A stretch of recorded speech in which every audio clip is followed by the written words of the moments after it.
네, 영국의 수상 처칠은 제2차 세계대전 중에 독일군의 영국 상륙을 앞둔 위기 앞에서 이렇게 국민들에게 연설했습니다.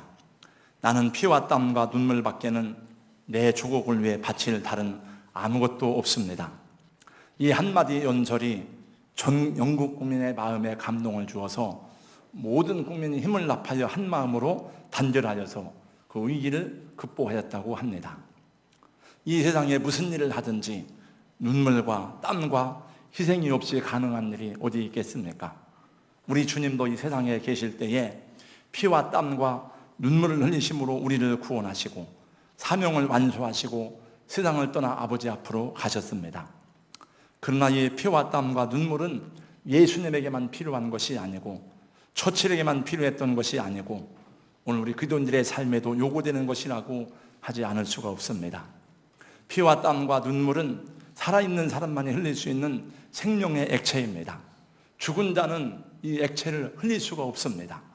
오직 산 자만이 이 액체를 흘릴 수가 있는 것입니다.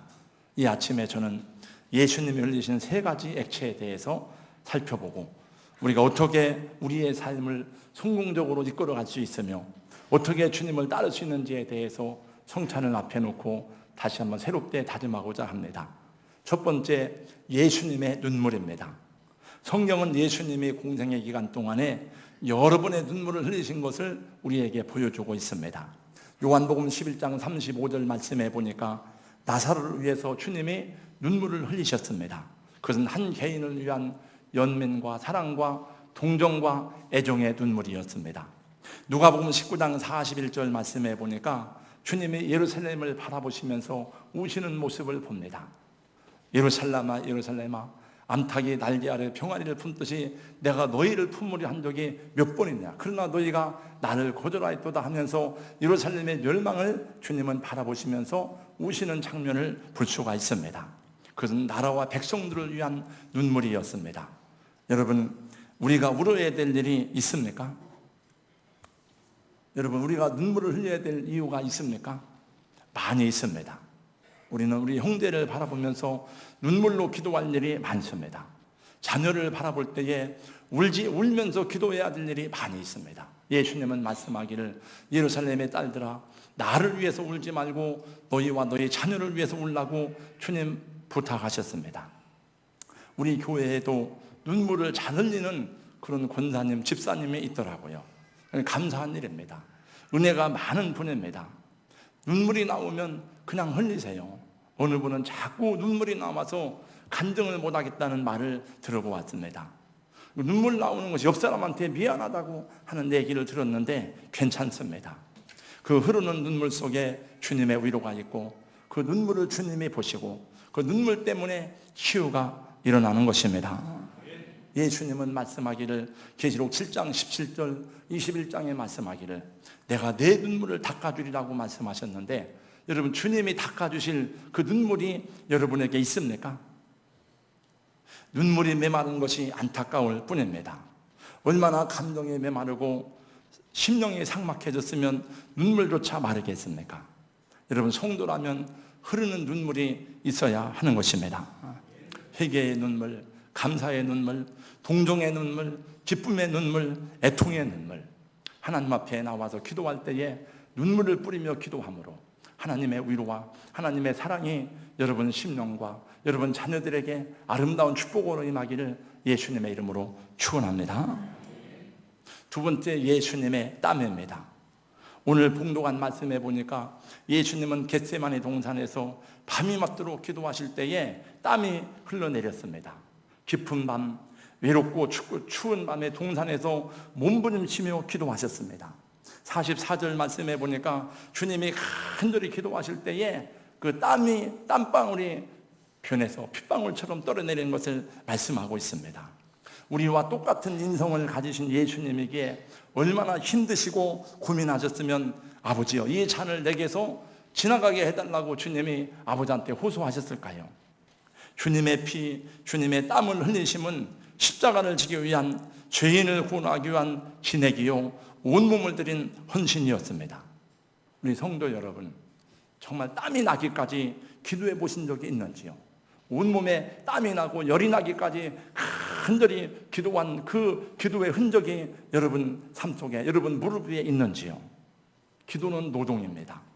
사람을 살리는 노동이고 하늘의 능력을 끌어내려오는 거룩한 노동입니다. 여러분, 그 작업의 현장에서 철근 콘크리트를 메고 질통을 메고 막 올라갈 때는 다리가 후들거리고 몸이 떨리고 땀이 나고 온몸에 우리가 긴장하지 않을 수 없는 것처럼, 기도도 그런 마음으로 간절히 기도할 때에 하나님의 능력이 임하고 하늘의 은사와 능력을 이끌어내는 그런 기도가 되고, 여러분의 눈물을 통해서 하나님의 거룩한 손을 움직이는 능력이 될 것입니다. 정말 간절히 기도하다 보면 온몸에 열이 나고 손에 땀이 나는 것을 종종 경험합니다. 우리 성도님들, 땀이 나도록 간절히 기도하는 이 가을이 되시기를 예수님의 이름으로 부탁을 드립니다. 또 봉사하세요. 땀 나도록 봉사하세요. 제가 우리 요 옆에 비전센터 옆에 가면은 거기는 아무도 눈에 가려워가지고 잘 안 보입니다. 어느 날 가봤더니 거기가 온통 다 잡초밭으로 무성해서 마치 잠언서 24장에 나와 있는 것처럼 길 가는 사람들이 이게 누구네 밭인고 그러는 것처럼 아무도 손길이 가지 않는 임자 없는 마치 밭과 같이 풀이 무성해서, 제가 생각하기를 가을에 바람이 좀 선선해지면 새벽 예배를 마치고 와서 내가 잡초를 뽑아야 되겠다 이런 생각을 하고, 지난주에 며칠 동안 휴가를 갔다 와서 봤더니 그 아침에 이렇게 가서 이렇게 봤더니 누가 그거를 다 뽑아놨어요. 누가 정리를 깨끗하게 해놨어요. 저는 누가 했는지 모릅니다. 아마 우리 권사님이나 집사님 중에서 했으리라고 생각이 됩니다. 주님이 기억하시고, 여러분, 우리가 일한 것에 대해서 상 받고 칭찬을 받는 것은 별로 상이 없지만은, 그러나 남모르게 한 일은, 또 사람들이 모르게 은밀하게 한 일은 다 하나님이 기억하시고 하나님이 갚아주실 줄로 믿습니다. 마지막 세 번째로 예수님의 피입니다. 예수님은 기도하실 때에 땀을 흘리셨습니다. 그런데 그 흐르는 땀이 얼마나 간절했더니 핏방울로 변했습니다. 긴장하고 온 정신을 다 집중해서 간절히 기도할 때는 땀이 피가 되기도 합니다. 그러나 그보다도 진한 피가 있으니 십자가에 흘리신 물과 피입니다. 주님은 이 모든 피를 아낌없이 한 방울도 남김없이 다 쏟아내셨습니다.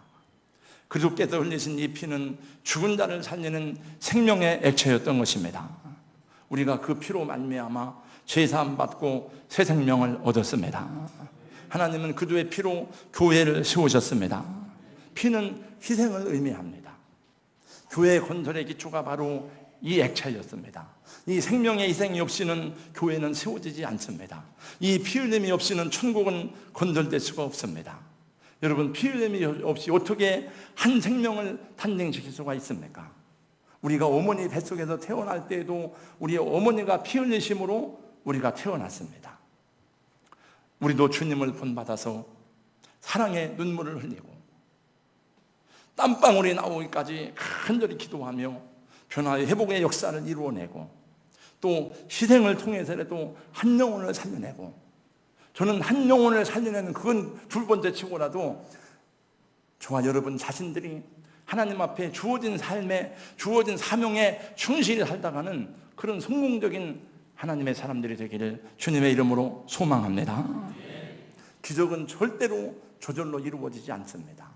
우리의 믿음이 있어야 되고, 그 믿음을 따라서 대가를 지불하는 희생이 있을 때에만 변화가 일어나고 가정이 새롭게 되고 우리 인생이 새롭게 되고 사람들 가운데 회복의 역사가 일어나는 것입니다.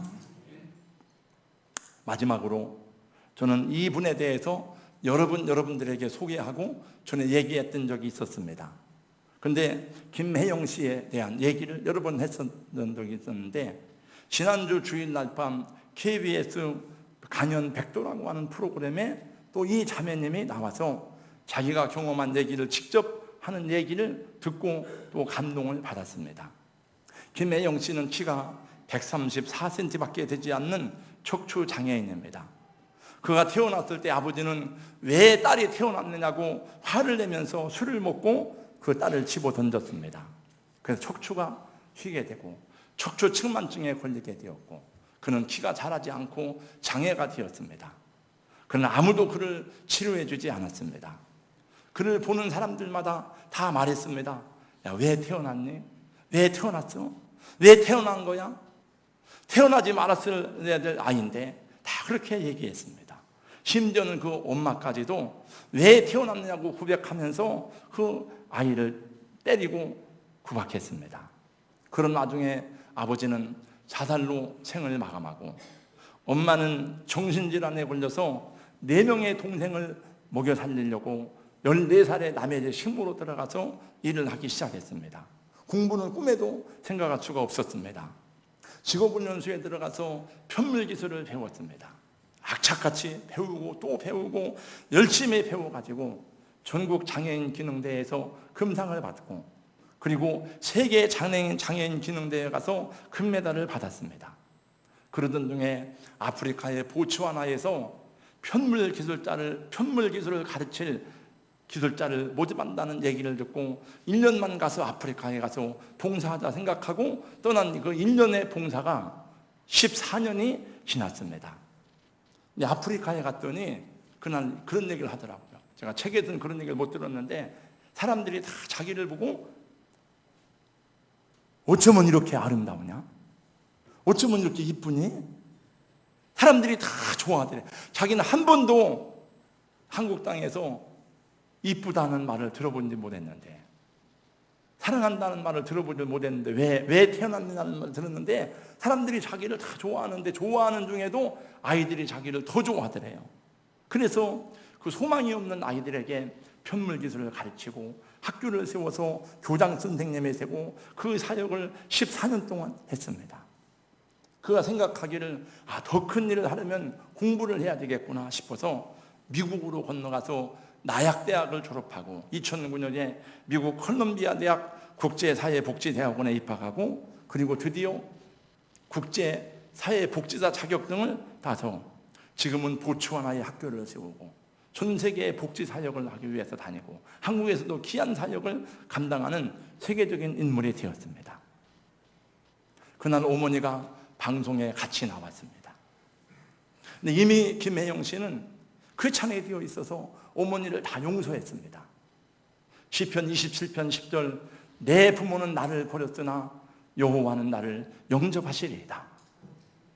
근데 그날 이미 어머니에게 청와대에서 훈장을 받을 때 어머니하고 같이 갔대요.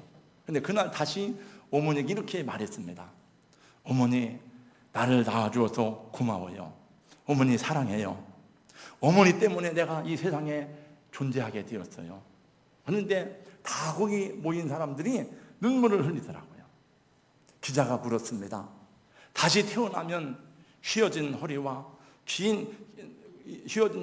고든 등 긴 다리를 갖고 싶지 않으세요?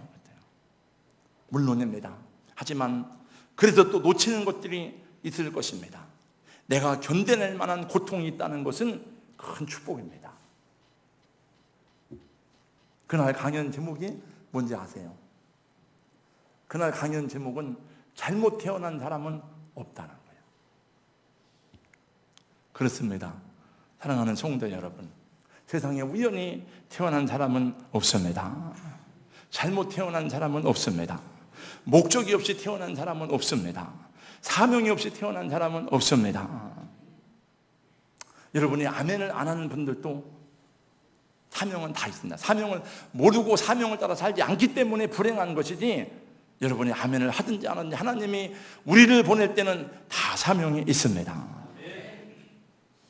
그 사명을 다 주셨는데, 목적을 주셨는데 사명을 버리고 사명을 잃어버리고 살기 때문에, 목적대로 살지 않기 때문에 힘들고 불행한 거예요. 여러분과 저의 생애에서 나와 내 가정을 위해서, 주님을 위해서 여러분 눈물이 있고 땀을 흘리고 희생이 있는 삶이 될 때에 여러분 자신이 행복하고 하나님이 여러분을 존귀하게 사용하시게 될 것이고, 여러분 가정이 일어서게 될 것이고, 교회가 하나님의 영광을 위해서 쓰임받게 될 줄로 믿습니다. 제가 어느 새로운 교회 갔다가 그 액자에 적어놓은 걸 제가 적어놓고 두고두고 제가 인용하는 글 가운데 하나입니다. 우이와 유한 자기를 위해서 땀을 흘리고, 우이우 윤우 친구를 위해서 눈물을 흘리고, 우이주 유혈 주님을 위해서 피를 흘리자. 다 같이 한번 같이 하겠습니다. 이 뒷부분만 다 같이 시작. 자기를 위하여 땀을 흘리고, 친구를 위하여 눈물을 흘리고, 주님을 위하여 피를 흘리자. 아멘. 기도하겠습니다. 사랑하시는 주님, 주님은 이 땅에 태어나셔서 친구를 위해서, 민족을 위해서, 나라를 위해서 눈물을 흘리신 것을 많이 보았습니다. 주님은 땀 흘려 긴 밤을 지새우며 기도하심으로 십자가 앞에 승리하는 삶을 사셨던 것을 저희가 성경을 통해서 보게 됩니다. 주님은 마지막에 십자가 위에서 당신의 피 한 방울, 물 한 방울까지도 아낌없이 우리를 위해 쏟아주심으로 우리를 구원하신 것을 저희는 알고 있습니다. 주님, 저희도 이 땅의 변화를 위해서 우리는 다른 사람을 정죄하고 판단하고 세상을 욕하고 저주하기는 잘하지만 이 세상을 위해서, 나라를 위해서, 형제를 위해서, 교회를 위해서 눈물을 흘리고 땀을 흘리며 희생하는 그 삶을 살지 못한 것이 많습니다. 주여, 저희를 불쌍히 여겨 주시옵시고, 하나님, 생명 있는 동안에, 살아있는 동안에 우리가 흘려야 될 액체를 기꺼이 흘림으로 우리를 통해서 하나님 가정이 변화되게 하여 주시옵시고, 하나님, 우리를 통해서 사회가 변화되게 하여 주시옵시고, 하나님, 우리 교회를 통해서 이 민족, 이 나라가 사는 역사를 허락받도록 도와주시옵소서. 성령님 도와주시고 감동하여 주시옵소서. 하나님 성경의 말씀이 사람의 말이 아니라 하나님의 말씀으로 들려지는 은혜를 우리 모든 성도들에게 허락되게 하여 주시옵소서. 예수님 이름으로 기도하옵나이다. 아멘.